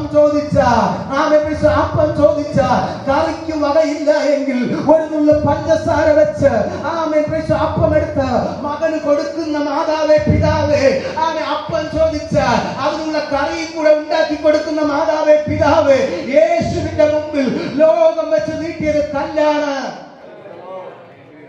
നമ്മളിനി അപ്പമല്ല സ്വർണം ഉരച്ച് അപ്പം കൊടുത്താലും ദൈവം തമ്പുരാൻ നമുക്ക് വിളിക്കുന്ന ഒരു പേരുണ്ട്. എന്താ? ഇങ്ങനെ ദോഷികളായ നിങ്ങൾ കല്ല് കൊടുത്തില്ലെങ്കിലും നിങ്ങളുടെ പേര് ദോഷികളാണ്. എന്റെ പേര് ദോഷികൾ. ദൈവമിട്ട പേരാണ്, ലോകമിട്ടതല്ല. ദോഷികളായ നിങ്ങൾ നിങ്ങളുടെ മക്കൾക്ക് നല്ല ദാനങ്ങളെ കൊടുക്കുവാൻ ഇച്ഛിക്കുന്നുവെങ്കിൽ സ്വർഗ്ഗസ്ഥനായ പിതാവ് തന്നോട് യാചിക്കുന്നവർക്ക് എത്ര അധികം അപ്പൊ അത് ചോദിച്ച് അവിടെ നിന്ന് യേശു കർത്താവ് ഈ പ്രഭാഷണത്തിന്റെ അവസാന നാഴികയിലേക്ക് വന്നിരിക്കുകയും പിന്നെ യേശു എന്ത് ചെയ്യാണ്? അവിടെ നിന്ന് വാങ്ങിപ്പോയി ശുശ്രൂഷ തുടങ്ങി പോവുകയും. അപ്പൊ പിശാച് കുറെ കാലത്തേക്ക് അവനെ വിട്ടുപോയി. ഇനി പിശാച് യേശുവിന്റെ അടുത്ത് വരികയാണ്. എവിടെ വരുന്നു? വേഗത്തിൽ പോകാം. യോഹന്നാന്റെ സുവിശേഷത്തിലേക്ക് വാ. 8-ാമധ്യായം 5-ാം വാക്യം ഒന്ന് വായിച്ച. യോഹന്നാൻ 8:5 വേഗത്തിൽ വായിച്ചു. യോഹന്നാന്റെ സുവിശേഷം 8-ാമധ്യായം 5-ാം വാക്യം. ഇങ്ങനെയുള്ളവരെ കല്ലെറിയണമെന്ന് മോശ ന്യായപ്രമാണത്തിൽ ഞങ്ങളോട്. നമുക്കാണ് വചനം വേണ്ടാത്തത്. നമുക്ക് ഒരു പ്രസംഗത്തിൽ കൂടുതൽ പ്രസംഗമായ വാറായിരിക്കാൻ 10 മിനിറ്റ് കൂടിപ്പോയാൽ ദഹിക്കത്തില്ല. വിശാലുണ്ടല്ലോ, സമയമെടുക്കുന്നവനാ. അവൻ ഒരുത്തനെ വീഴ്ത്തണമെന്നുണ്ടെങ്കിൽ, ഒരുത്തനെ അവൻ നോട്ടമിട്ടിട്ടുണ്ടെങ്കിൽ പിന്നാലെ നടക്കും. അവന്റെ വീഴ്ച കാണുവാൻ, അവനെ തള്ളിയിടുവാൻ എത്രത്തോളം അവൻ കാത്തിരിക്കാൻ തയ്യാറാണ്. നേരത്തെ ഞാൻ പറഞ്ഞില്ലേ, യേശു കർത്താവ് പിശാചിനോട് മറുപടി പറഞ്ഞത് ന്യായപ്രമാണ പുസ്തകത്തിൽ നിന്നാണ്. യേശുവിനോട് പിശാച് പറയുന്നത് സങ്കീർത്തനങ്ങളിൽ നിന്നാണ്. പിശാചിന്റെ കാര്യം മനസ്സിലായി. കുറെ കാലത്തേക്ക് ഞാൻ പോയിട്ട് ഇവന്റെ അടുക്കൽ മടങ്ങി വരണമെങ്കിൽ അവൻ വെറുതെ മടങ്ങി വരാൻ പറ്റത്തില്ല. പോയ കുറെ കാലം കൊണ്ട് അവൻ ന്യായപ്രമാണത്തെ ചികഞ്ഞു പരിശോധിച്ചു. ന്യായപ്രമാണത്തിൽ ചികഞ്ഞു പരിശോധിച്ച പിശാച് ഇപ്പൊ യോഹന്നാന്റെ സുവിശേഷം 8-ാമധ്യായം 5-ാം വാക്യത്തിൽ വന്നിരിക്കുക. അവിടുത്തെ സന്ദർഭം നമുക്കറിയാം. വ്യഭിചാര കർമ്മത്തിൽ പിടിക്കപ്പെട്ട ഒരു സ്ത്രീയെ കല്ലെറിയേണ്ടതിന് ഒരു കൂട്ടം പുരുഷന്മാർ അവളെ കൂട്ടിക്കൊണ്ട് യേശുവിന്റെ അടുക്കൽ വന്നിരിക്കുക. എന്നിട്ട് യേശുവിനോട് അവർ ചോദിക്കുകയാണ്, ന്യായപ്രമാണം, മോശയുടെ ന്യായപ്രമാണം കണ്ടോ, സങ്കീർത്തനമൊക്കെ മാറി. ഇപ്പൊ ന്യായപ്രമാണത്തിൽ അവൻ തിരിച്ചു വന്നു. അവൻ പറയുന്നത്, നീ മോശയുടെ ന്യായപ്രമാണ പുസ്തകത്തിൽ ഇങ്ങനെയുള്ളവരെ എന്ത് ചെയ്യണം? കല്ലെറിയണമെന്ന് എഴുതിയിട്ടുണ്ട്. നീ എന്ത് പറയുന്നു? നിന്റെ അവസാനത്തെ വാക്ക് കേൾക്കാൻ ഞങ്ങൾ വന്നിരിക്കുക. കല്ലെറിയണമെന്ന് പറയുമ്പോ അത് യേശുവിന്റെ മുമ്പിൽ ഒരു പരീക്ഷണമാണ്. ഇന്ന് രാത്രി കാലം എനിക്കതിനു മുമ്പ് ഒരു ചോദ്യം ചോദിക്കാനുണ്ട്. അവളെ എന്ത് കർമ്മത്തിലാണ് പിടിക്കപ്പെട്ടത്? അവളെ ഏത് തെറ്റിലാണ് പിടിക്കപ്പെട്ടത്? വ്യഭിചാര കർമ്മത്തിൽ. അപ്പൊ ഈ വ്യഭിചാര കർമ്മത്തിൽ പിടിക്കപ്പെടുമ്പോ തൊണ്ടി മുതലോടെ അല്ലേ ഇവളെ പച്ചയ്ക്ക് സാക്ഷികൾ അങ്ങനെ പിടിച്ചോണ്ടിരിക്കും. എനിക്ക് അവന്മാരോട് ചോദ്യം, യേശു ആ ചോദ്യം ചോദിച്ചില്ല, പക്ഷെ ഞാൻ ചോദിക്കുകയാണ്. എടാ, നീയൊക്കെ ഈ സഹോദരിയെ വ്യഭിചാര കർമ്മത്തിൽ കർമ്മം ചെയ്യാൻ 2 പേരുണ്ട്. ഇവളോടുകൂടെ ക്ഷയിച്ചവനെവിടെ? അവനെയും കൂടെ കൊണ്ടുവരണ്ടേ? ചിലപ്പോൾ നിങ്ങൾ ചിന്തിച്ചിട്ടില്ലായിരിക്കും. വ്യഭിചാര കർമ്മത്തിൽ ആ സ്ത്രീയെ മാത്രമേ കിട്ടിയുള്ളൂ. അതുകൊണ്ടാണ് യേശു പറഞ്ഞത്, നിങ്ങൾ പാപമില്ലാത്തവൻ ഇവളെ ആദ്യം അവിടെ ഉണ്ട്, കൂട്ടത്തിലുണ്ടെന്ന്. നല്ല പിള്ള ചമഞ്ഞ ആ കൂട്ടത്തിലുണ്ട്. ആ വിഷയം പോട്ടെ. അവൻ ആ സഹോദരിയെ കല്ലെറിഞ്ഞ് കൊല്ലണമെന്ന് പറഞ്ഞ് അവൻ വാക്യ സഹിതം കൊണ്ടുവരുമ്പോ അവിടെ എന്താണ് നിയമം? ബൈലോ കൊണ്ടുവരികയാണ്. ബൈലോ എന്താ? ബൈലോയിൽ എഴുതിയിരിക്കുകയാണ്. എന്താ എഴുതിയിരിക്കുന്നു? ഇങ്ങനെയുള്ളവരെ എന്ത് ചെയ്യണം? കല്ലെറിയണം. യേശു പറഞ്ഞു, നിങ്ങളിൽ പാപമില്ലാത്തവൻ ഇവളെ ആദ്യം. ആരെങ്കിലും എഴുതുന്നോ? എഴുതില്ല. ഒറ്റ ഒരുത്തൻ പോലും ഇല്ല. എല്ലാവരും കല്ല് വേഷിച്ചിട്ട് എന്ത് ചെയ്തു? പോയി. അപ്പൊ സ്ത്രീയും യേശുവും മാത്രം അവിടെ ശേഷിച്ചു. ഇവനിനി എനിക്ക് എന്ത് സംഭവിക്കും, ഇവൻ എന്ത് പറയുമെന്ന് അറിയാതെ അവൾ വിറച്ച് ഭയപരവശയായി നിൽക്കുകയാണ്. നിൽക്കുമ്പോൾ യേശു നിവർന്ന് നോക്കിയിട്ട് അവളോട് ചോദിച്ചു, സ്ത്രീയെ, ആരും നിന്നെ കുറ്റം വിധിച്ചില്ലേ? അവൾ പറഞ്ഞില്ല. അപ്പൊ യേശു പറയുകയാണ്, പോക.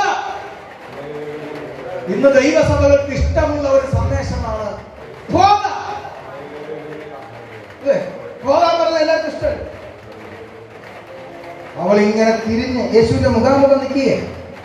അവൾ പോകാൻ പറഞ്ഞത് തിരിഞ്ഞ് ഒരു ചുവട് കാല് വെച്ചത് പുറകിൽ നിന്നൊരു ശബ്ദം, ഇനി പാപം ചെയ്യരുത്. ഈ സന്ദേശം ഇന്ന് സഭകൾക്ക് വേണ്ട. പോകാൻ പറഞ്ഞ ഭയങ്കര സന്തോഷം. എവിടെ വേണമെങ്കിലും പോകാം, എവിടെ അയച്ചാലും പോകാം. പക്ഷേ പാപം ചെയ്യരുതെന്നുള്ള ഒരു സന്ദേശം പുറകിൽ നിന്ന് വരുന്നുണ്ട്. Hallelujah, hallelujah. ഈ രാത്രിയിൽ പ്രിയ സഹോദരി, നിന്നെ കല്ലെറിയാതിരുന്നത് നീ വ്യഭിചാരം ചെയ്യാത്തത് കൊണ്ടല്ല, നീ തെറ്റ് ചെയ്യാത്തത് കൊണ്ടല്ല. പക്ഷേ കരുണാമയനാണ് നിന്റെ മുമ്പിൽ ഇരിക്കുന്നത്. അവൻ നിന്നെ എറിയാൻ സമ്മതിച്ചില്ല. സാധിച്ചില്ല. പക്ഷേ ഇനി നിന്നെ ഇവിടെ കൊണ്ടുവരേണ്ട ഗതി വരത്തില്ല. നീ പോകുന്ന പോക്കിൽ ഇനിയും നീ പാപം ചെയ്താൽ കൊണ്ടുവരേണ്ടി വരത്തില്ല. നിന്നെ അവിടെ ഇട്ട് കല്ലെറിയും. അതുകൊണ്ട് നീ എന്ത് ചെയ്യണം? പാപം ചെയ്യാതെ ജീവിക്കണം. ഈ രാത്രിയിൽ ഹല്ലേലൂയ, ഈ 5ാമത്തെ രാത്രിയിൽ, ഈ 10ാമത്തെ സെക്ഷനിൽ ദൈവമക്കളെ നാം ഭയക്കേണ്ടത് ആവശ്യമാണ്. നമ്മെ എത്ര പ്രാവശ്യം ലോകം പഴിചാരിയപ്പോ, ലോകം പരിഹസിച്ചപ്പോ, ലോകം നിന്ദിച്ചപ്പോ, ലോകം കല്ലെറിയേണ്ട സാഹചര്യം വന്നപ്പോ അവൻ നമുക്ക് വേണ്ടി കൈകളെ ക്രൂശിൽ കൊടുത്തു. അവന്റെ കാലുകൾ തറയ്ക്കപ്പെട്ടു. അവന്റെ വിലാപ്പുറം കുത്തി തുറക്കപ്പെട്ടു. അവന്റെ തലയിൽ മുൾക്കിരീടം വെക്കപ്പെട്ടു. അവന്റെ രക്തം ധാരധാരയായി ഒഴുകി. ഇനിയും അവനെ ക്രൂശിക്കുന്നവരായി തീരല്ലേ, ഇനിയും അവനെ ക്രൂശിക്കുന്നവരായി തീരല്ലേ. അവൻ നമുക്ക് വേണ്ടി അവൻ പാപം വഹിച്ചു. അവൻ നമുക്ക് വേണ്ടി രോഗങ്ങൾ വഹിച്ചു. അവൻ നമുക്ക് വേണ്ടി ശാപം വഹിച്ചു. ആ ദൈവത്തിന്റെ കുഞ്ഞാടിന്റെ മുഖത്ത് നോക്കുന്ന ദൈവമൈതലേ, പിന്നെയും എങ്ങനെയാണ് പാപത്തിലേക്ക് കൈ നീട്ടുവാൻ കഴിയുന്നത്? ഹല്ലേലൂയ. അവൾ രക്ഷപ്പെട്ടു. യേശുവും ആ പരീക്ഷണം വിജയിച്ചു കഴിഞ്ഞപ്പോൾ പിശാച് വീണ്ടും കുറെ കാലത്തേക്ക് പോയി. വീണ്ടും കുറെ കാലത്തേക്ക് പോയിട്ട് അവൻ പറഞ്ഞു, ശരി, അധികം ശക്തി പ്രാപിച്ച് ഞാൻ വീണ്ടും എന്ത് ചെയ്യും? വരും. ഇവിടെ ജയിച്ചതുകൊണ്ട് പിശാചിനെ ജയിച്ചു. 40 ദിവസം ഉപവസിച്ചുകൊണ്ട് എനിക്കെല്ലാം ജയമെന്ന് കരുതരുത്. അതിന്റെ ശക്തി കെട്ടുപോകുന്നതിന് മുമ്പേ അടുത്തും ദൈവശക്തി പ്രാപിച്ചോളണം. അവൻ പ്രാപിച്ചത് തന്നെ വിജയം വെച്ചോണ്ടിരിക്കരുത്. അവൻ ജ്വലിക്കുവാൻ കഴിയണം. യേശു കർത്താവ് നിർജ്ജന പ്രദേശങ്ങളിലും മരുഭൂമിയിലും മലമുകളിലും ആരും കാണാതെ ഒറ്റയ്ക്കുമൊക്കെ പ്രാർത്ഥിക്കുന്ന ഒരു ശീലമുണ്ടായിരുന്നു. ഈ രാത്രി പ്രാർത്ഥിക്കാത്ത ദൈവമേലാണോ നീ എങ്കിൽ ഇന്ന് രാത്രി പിശാചിനെ നിന്നെ തള്ളിയിടുവാൻ എളുപ്പമാണ്. പ്രാർത്ഥിക്കുന്നവന്റെ മുമ്പിൽ ജയമുണ്ട്. പ്രാർത്ഥിക്കുന്നവനെ പരാജയപ്പെടുത്തുവാൻ ഒരു ശക്തിക്കും കഴിയത്തില്ല. 8ാം അധ്യായം കഴിഞ്ഞ് യേശു കർത്താവ് തന്റെ വിജയയാത്ര തുടരുകയാണ്, ജൈത്രയാത്ര തുടരുകയാണ്. 8 കഴിഞ്ഞ് 9ലേക്ക് പ്രവേശിച്ചു. 9 കഴിഞ്ഞ് 10 കഴിഞ്ഞു. ഭയങ്കര സന്തോഷമാണ്. ഭയങ്കര അത്ഭുത പ്രവർത്തികൾ നടക്കുകയാണ്. ഇങ്ങനെ ഇതാ വന്നപ്പോ കാണാം 11ാം അധ്യായം, യോഹന്നാന്റെ സുവിശേഷം 11ാം അധ്യായത്തിലേക്ക് രംഗപ്രവേശനം ചെയ്തപ്പോൾ പ്രിയനായവൻ ദീനമായി കിടക്കുന്ന വാർത്ത കേട്ടിട്ടും ആ വീട്ടിലേക്ക് പോകാതെ ഇരിക്കുന്ന ഇടത്ത് തന്നെ ഇരുന്നു കൊണ്ട് നമ്മൾ പോകാതിരിക്കുന്നത് ഉചിതം. പോകാനുള്ള സമയം വരുമെന്നും ശിഷ്യന്മാരോട് പറഞ്ഞിട്ട് ലാസർ ചെയ്തു. അവൻ മരിക്കുകയാണ്. മരിച്ചു കഴിഞ്ഞ ലാസറിന്റെ വീട്ടിലേക്ക് യേശു മരണ വാർത്ത അറിഞ്ഞിട്ടും പോയില്ല. ദീനമായി കിടന്നപ്പോഴും പോയില്ല. അടക്ക ശുശ്രൂഷ നടത്താനും പോയില്ല. ഇത് നമ്മുടെ ദൈവസഭയിലെ ഒരു ദൈവമൈതൽ മരണപ്പെട്ട ദൈവദാസൻ മരണം അറിയിച്ചിട്ട് പോയില്ല എങ്കിൽ, അടക്ക ശുശ്രൂഷ നടത്തിയില്ല എങ്കിൽ പാസ്റ്റർ വിവരമറിയും. ആ കുടുംബത്തുകാരുടെ വാക്കുകൾക്ക് മറുപടി പറയേണ്ടി വരും. സമൂഹത്തിന്റെ മുമ്പിൽ ദൈവദാസൻ മറുപടി പറയേണ്ടി വരും. പക്ഷെ യേശു അവരെ ദീനമായി കിടന്നിട്ട് പ്രാർത്ഥിക്കാൻ പോയില്ല. മരിച്ചിട്ടും പോയില്ല. അടക്കത്തിനും പോയില്ല. പ്രാർത്ഥനയ്ക്കൊന്നും പോകാതെ അവൻ നാറ്റം വെച്ച 4ാം ദിവസത്തിൽ രാവിലെ അവൻ ദുഃഖം തളം കെട്ടി നിൽക്കുന്ന ആ സഹോദരിമാരുടെ, യഹൂദന്മാർ നിൽക്കുന്ന ആ ഭവനത്തിൽ, വിരമിച്ചു നിൽക്കുന്ന ആ ഭവനത്തിലേക്ക് യേശു കാൽ വയ്ക്കുകയാണ്. കൂടെ ശിഷ്യന്മാരുമുണ്ട്. യേശു കാൽ വെച്ചപ്പോ മാർത്ത ഓടി വരുന്നു. മറിയെ നിന്നെ വിളിക്കുമെന്ന് പറയുന്നു. മറിയയും യേശുവുമായി കല്ലറയുടെ അടുക്കലേക്ക് ഒരു നടത്തം. ഇവിടേക്ക് പോയി 35ാം വാക്യം നമ്മുടെ കുഞ്ഞുങ്ങൾക്ക് വരെ കാണാതെ അറിയാം. യേശു കണ്ണുനീർ വാർത്തു. അതിനെ തുടർന്ന് അങ്ങോട്ട് നമ്മൾ കാണുവാൻ കഴിയുന്നുണ്ട്. 36, 37 താഴോട്ടൊന്ന് വായിച്ച വേഗത്തിൽ.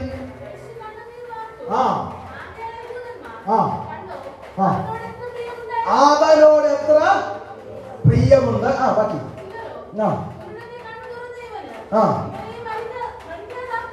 മരിക്കാതാക്കുവാൻ കഴിഞ്ഞില്ലല്ലോ.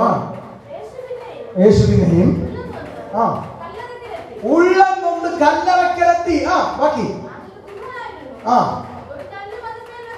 കണ്ടോ എന്തോ ഒരു കല്ല് മുരുട്ടി വെച്ചിരുന്നു. ഞാൻ നേരത്തെ പറഞ്ഞില്ലേ, പിശാചി വിടത്തില്ല. നമ്മൾ പറയുന്ന ഓരോ നിസാര വാക്കിൽ നമ്മൾ എന്ത് ചെയ്യണം? വില കൊടുക്കണം. യോഹന്നാൻ സ്നാപകൻ യോർദാന്റെ തണുപ്പിനകത്ത് നിന്ന് അരയോളമുള്ള വെള്ളത്തിനകത്ത് നിന്ന് പലതിനെയും മുക്കി പൊക്കി പുറത്തുവിട്ട് അവൻ മാനസാന്തരത്തിന് യോഗ്യമായ ഫലം കായ്ക്കണമെന്നൊക്കെ പറഞ്ഞിട്ട് പറഞ്ഞു വെച്ച ഒരു ദൂതുണ്ട്. ഈ കല്ലുകളിൽ നിന്ന് വല്ലം നടന്നു, മക്കളുള്ളവാക്കാൻ കഴിയുമെന്ന് പറഞ്ഞു. പറഞ്ഞിട്ട് യോഗനാശനാണ് ഇപ്പൊ എവിടെ അഭിമുഖീകരിക്കുന്നതെല്ലാം ദൈവപുത്രനാണ്. യേശുവായി കണ്ടുകൊണ്ടുള്ള പരീക്ഷണം എന്താ പറഞ്ഞത്? ദൈവത്തിന് കഴിയുമെന്ന്. ദൈവത്തിന് കഴിയുമെന്ന് പറയുമ്പോൾ ഈ നിൽക്കുന്ന യേശു ആരാ? ദൈവമല്ലേ. അവനെ കുറിച്ച് സ്വർഗം പറഞ്ഞ സാക്ഷ്യം എന്താ? ഇവൻ എന്റെ പ്രിയപുത്രൻ, ഇവനിൽ ഞാൻ പ്രസാദിച്ചിരിക്കുന്നു. അപ്പൊ ദൈവപുത്രനെങ്കിൽ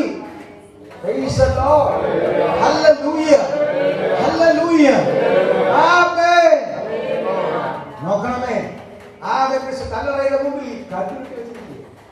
യേശു അവൻ എന്താ പറഞ്ഞത്? കല്ല് ഉരുട്ടി മാറ്റി. ഈ രാത്രി ഒരു ആത്മീയ ദൂത് പറഞ്ഞു ദൈവസഭയോട്. നീ ഇനി പുറം ലോകം കാണത്തില്ല, നീ നന്മ അനുഭവിക്കത്തില്ല, നീ വിടുതൽ പ്രാപിക്കത്തില്ല, എന്നേക്കുമായിട്ട് നിന്നെ ബന്ധിച്ചിരിക്കുന്നുവെന്ന് പറയുന്ന വിഷയങ്ങളുടെ നടുവിൽ പ്രാർത്ഥിച്ചും പ്രാർത്ഥിച്ചും പ്രാർത്ഥിച്ചും സഭ പ്രാർത്ഥിച്ചു, ദൈവദാസൻ പ്രാർത്ഥിച്ചു, ദൈവമക്കൾ പ്രാർത്ഥിച്ചു, അതിഥിയായി വന്ന ദൈവദാസൻ പ്രാർത്ഥിച്ചു. പലരും പ്രാർത്ഥിച്ചിട്ട് വിടുതൽ കാണാതെ പുറത്തേക്ക് വരാൻ കഴിയാത്ത വിധം നിന്റെ മേൽ ഉരുട്ടി വെച്ചിരിക്കുന്ന ബന്ധനങ്ങൾ, നിന്റെ മേൽ ഉരുട്ടി വെച്ചിരിക്കുന്ന ആർക്കും ഉരുട്ടി മാറ്റുവാൻ കഴിയാത്ത വിധം ഭാരമേറിയ വിഷയങ്ങൾ ഈ രാത്രിയിൽ ഉരുണ്ടു നീങ്ങുന്ന രാത്രിയാണ്. വിശ്വസിക്കുന്നവർ ദൈവത്തിന് മഹത്വം കൊടുത്ത്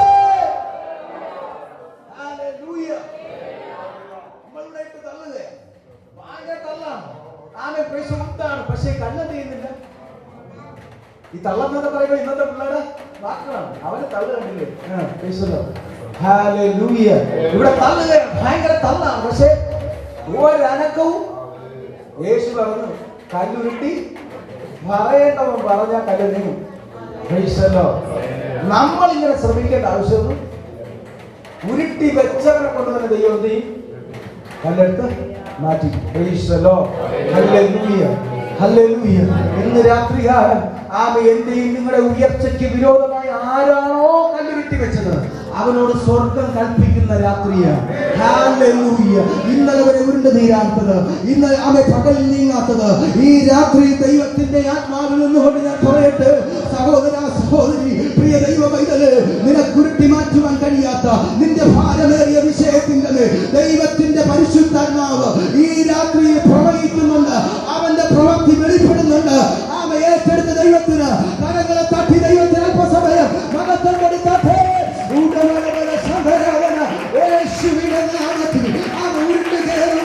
ഉരുട്ടി വച്ചിരിക്കുന്ന അന്ധകാര മണ്ഡലങ്ങൾ അവ വിടുതൽ കാണുകയില്ലെന്ന് പറഞ്ഞ ഭാരമേറിയ വിഷയങ്ങളെ ഈ രാത്രി ദൈവിക അത്ഭുതം സംഭവിക്കട്ടെ.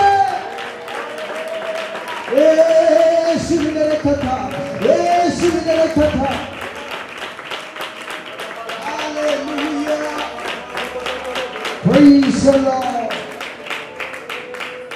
അപ്പൊ കല്ലുരുട്ടി മാറ്റാൻ പറഞ്ഞു. കല്ലുരുട്ടി മാറ്റി.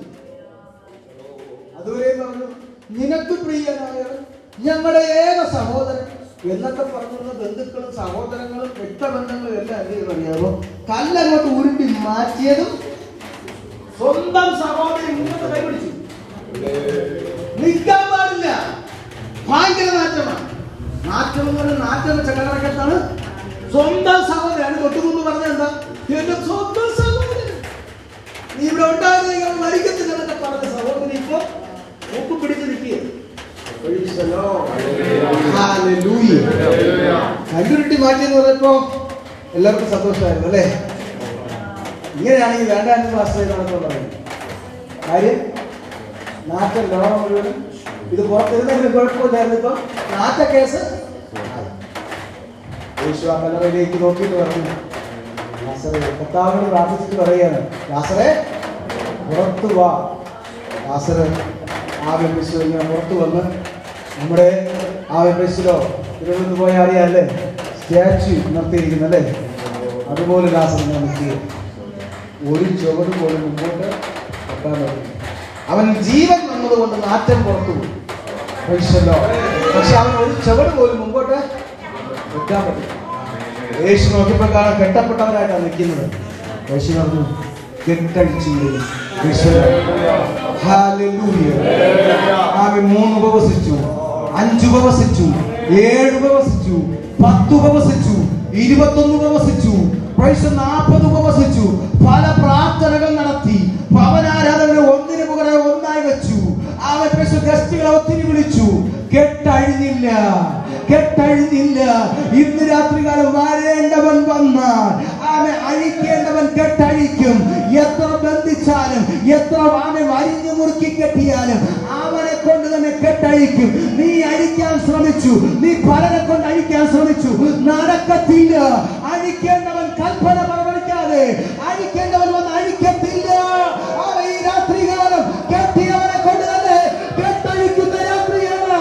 ദൈവസഭയ്ക്കുള്ള കെട്ടുകൾ, ദൈവമക്കൾക്കെതിരെയുള്ള കെട്ടുകൾ, വാഴ്ചകൾ, അധികാരങ്ങൾ ഈ രാത്രിയിൽ